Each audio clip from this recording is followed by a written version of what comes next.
Everybody's talking about wholesaling and how to get a deal, but the reality of wholesaling is once you have a wholesale deal, to make money, you're gonna have to sell it.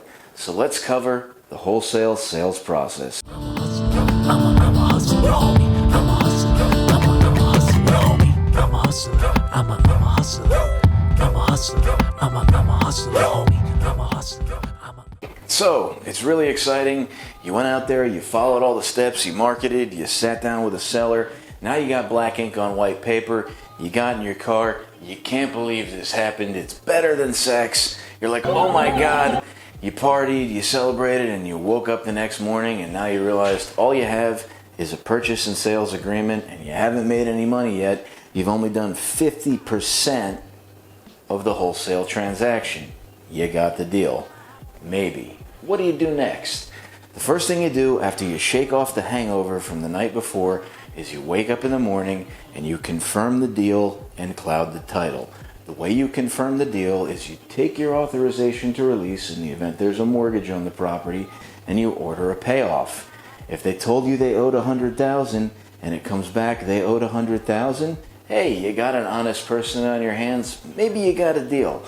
If it comes back they owe 110, 150, 200, did they lie to you? I don't know. Maybe they just didn't know. Sometimes people don't pay attention to their bills for a month, and that's really more like 12 months. And it's denial just ain't a river in Africa. So you're going to have to confirm the payoff amount, and then you're going to have to order title. Now, if you got the binder on the bottom, and I hope you smashed that little link and got it, you'll realize what you want to order is a title search, not title insurance. A title search can be 30, 60, a couple $100. Title insurance can be $2,500, sometimes even more. Make sure you order a search only. When that comes back, not only will it tell you about the mortgage on the property in the event there is one, but it'll tell you about other liens and judgments on the property, whether there's unpaid sewer bills, property taxes, maybe your seller's being sued, I don't know. All that stuff is going to have to get paid off. If the seller is still getting equity, it comes out of their equity. If it goes over their equity to your contract price and beyond, that's going to eat into your proceeds. You may not have a wholesale anymore. You're going to have to look at the numbers, and no matter what your seller told you, the numbers aren't true till you verify them. So don't believe anybody, and if they think you're a little untrusting, you're just going to have to tell them, look, I've been taken advantage of before, and it's not that I believe that you're lying to me. But once I've confirmed all this information, after we go through this paperwork you're going to fill out, Mr. Seller, and I find something else out that you didn't tell me about, I'm going to come back here, we're going to sit down together, we're going to address this issue, and we're going to overcome it. So now we've got title, and we've got our payoff. We know what kind of a deal we have. In the event it's still a wholesale deal, you got to make sure you do this all the time, every time. Cloud your title, please. Record your purchase and sales agreement. That is going to be the strongest form of clouding your title. It's going to lay there right on top of the deed and right on top of the mortgage if there is one, and it's going to stay there for the duration of the contract and beyond. So if your purchase and sales agreement or contract says it's good for 60 days, you've got the title clouded for 60 days and even more. If you don't want to do that, we've also provided you with a notice of settlement, and that'll cost you $20. It's good for 45 days. However, that's not good in every state, so I'm going to suggest that you record your purchase and sales agreement. The one in the course below is in recordable format. You're welcome. So now you're in a position where you've got the payoff, you've got title, and you've got a recorded purchase and sales agreement. Your wall is up. You've now blocked every other investor. They can't get around you. By the way, smash the subscribe button for me. Thank you so much. So now you're the man. If you don't win, you can see to it that everybody else is going to lose. So now we got to get this thing sold. Maybe it's your first deal. How are you going to sell a wholesale deal? You're not actually selling the property, you're marketing to investors. So the first thing you're going to do is you're going to have to attract attention to this transaction and this particular property. There are many ways to do this. If you have Pat Live, sweet Jesus, now is the time. And we're going to link Pat Live to the bottom of this video for you so you can get a discount on that as well. They'll even give you my script. The first thing I would do is just put signs in front of the property that say for sale. not house for sale, because then technically they could tag you for practicing real estate without a license. Just for sale. You're selling the contract. What difference does it make? I don't know, but the real estate commission, they're all pieces of shit, and they may get pissed off at you anyway. So just for sale is good. Send it right to your 800 number or whatever Pat Live number you choose if it's a local one. And when potential investors call or potential home buyers call, Pat Live is going to pick up the phone and they're going to ask them their name, their contact information, a whole bunch of other good stuff. What property are they interested in? If you got more than one, how much do they have as a down payment? Oh my God, they do the hard part for you. What are they willing to pay for the house? And how quickly do they want to close? All right. And you've attracted all this attention. You can do this at investment clubs too. The next thing you're going to do is you're going to collect and retain information. Now it's going to be really easy with you for Pat Live. It'll be right up there, typed and transcribed into your email. If you've got a team, it's going to come to everybody on your team. If not, you're going to have to do this the old-fashioned way. Another good way to sell wholesale deals. Let's say you have one in Hackensack, New Jersey. That's where we located. So if sheriff sales are back on when you live or where you work, you may want to get one of these handy-dandy inventions called a yellow notebook, and you draw some lines on it, and you write name, phone number, price range. And you're going to go to a sheriff sale or a foreclosure auction and pass it around to everybody there who's bidding. Because all those people have plenty of money to buy the properties, okay? So whether you're doing it from attention to the house or just attention to the deal itself, maybe you printed out some flyers and you've gone to one of these sales. These sales are actually a lot better than investment clubs. They're usually a lot of tire kickers, but you can go to those as well. You are there to do nothing more but collect and retain information. You're already in a position of control. You've clouded your title. Nobody can cut you off. Market your deal freely. You are better than any one of those co-wholesaling pieces of shit out there. Now you've got to get these people to really desire the property that you're trying to sell. So if you've marketed it correctly and you've got lots of names on a list, whether they came from Pat Live calls or sheriff sales or wherever you got them, you know who's paying what. Now, you're not a realtor, so you can do something that they can't. I like to call it being honest.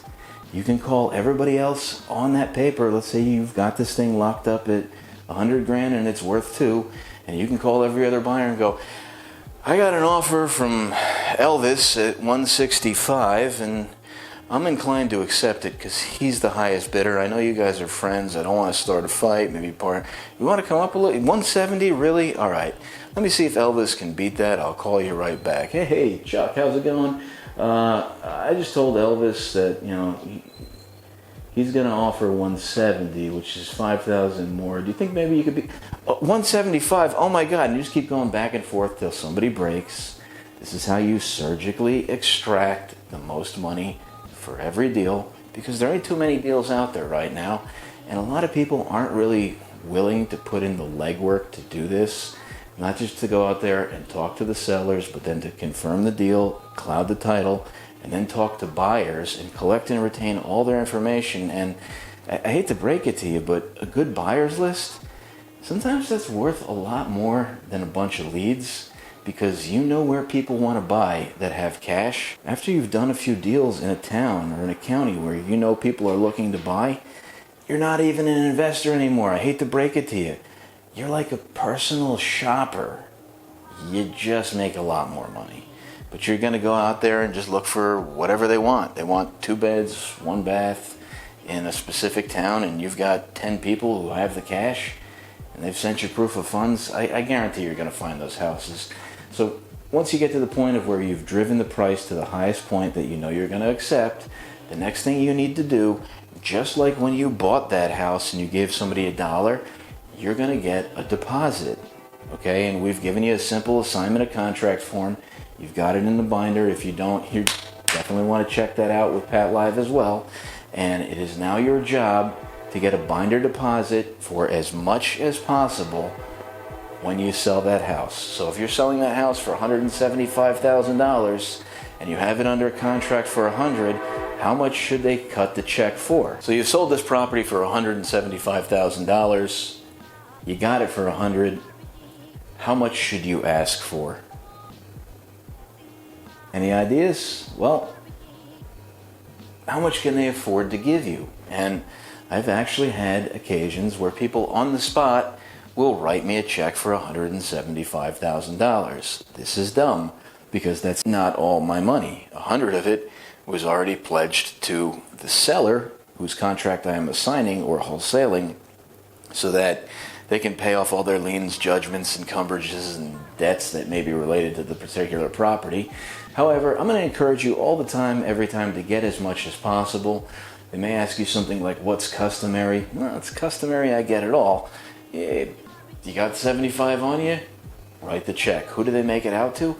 Make it out to you, or whatever name is on your bank account. Okay? There is, again, in the paperwork that we're giving you to do this, a liquidated damages clause. So if they cut you a check for $75,000 and then they don't close, guess what? The money is yours, and you could sell the property again. Now, if it's somebody that you're doing repeat business with, you may not want to do that, but if it's just some tire-kicking piece of shit, well, who knows? Maybe you want to keep it, maybe you don't. That's up to you.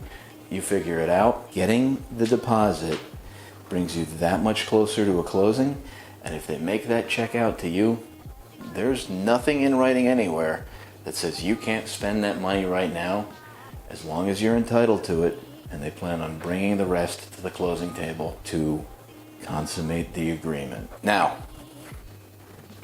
if you get to the point of where you've got your binder deposit from your new buyer or your assignee, you're the assignor, the way that I always remember it is one person is the lovee, the other person is the lover. You're going to go to the closing table. Let's say they give you a smaller amount, $15,000. There's still a lot of money left outstanding. There's going to be a HUD statement. The seller's going to probably have to come to the closing. They may send a lawyer. You may use a title company with a power of attorney. Every deal is going to be case by case. None of this stuff is cookie cutter. These things are like snowflakes, okay? Your seller's going to walk away with their $100,000 after all their debts are paid off, and you're going to walk away with everything else. And at that point in time, everybody is going to hate you because they're going to think that you just made $75,000 off connecting a bunch of people, and they have no idea that you had to go meet with people, make appointments, follow up, get binder deposits, confirm deals, cloud the title, make this whole thing work. I mean, you probably spent at least maybe 12, possibly 24 hours to make $75,000. And it's up to you to decide, is it worth it or not? Personally, the first time I did this, I made $20,000 in 20 days, and I never looked back. I remember the day like it was yesterday, thinking to myself, holy shit, I have found myself. I never have to do anything again. This is it. My name's Chuck Kohout. I hope you've enjoyed this.